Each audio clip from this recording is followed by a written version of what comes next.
গৌৰীপুৰত ভয়ংকৰ পথ দুৰ্ঘটনা।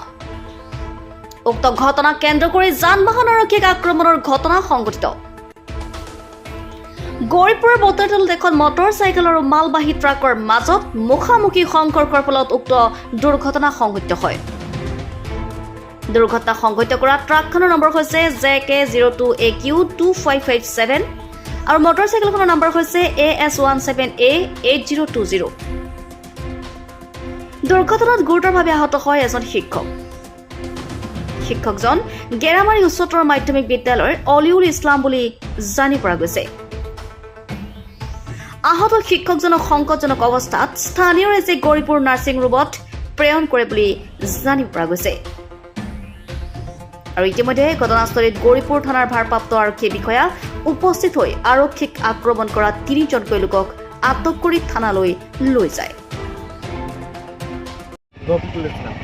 এঠাইখনৰ নাম গেৰামাৰী বৰতল। কি হৈছে? এই এক্সিডেণ্টে হৈছে। এই ট্ৰাকৰ লগত এই বাইক আছিল, মানুহটোৰ নাম অলিউল ছাৰ, শিক্ষক হয়, মাষ্টাৰ গেৰামাৰী স্কুলে। তেওঁৰ কি হৈছে? এই ট্ৰাকৰ লগত এক্সিডেণ্ট হয়, মানুহটোক লৈ গ'লোঁ আমি হস্পিটেল।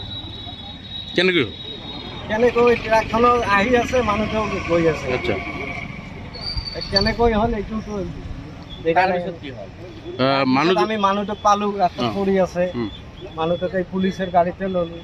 ওইখানে আমি মানুহ কেনেকুৱা অৱস্থা বৰ্তমান? মানুহটো ভালে চিৰিয়াছ অৱস্থা।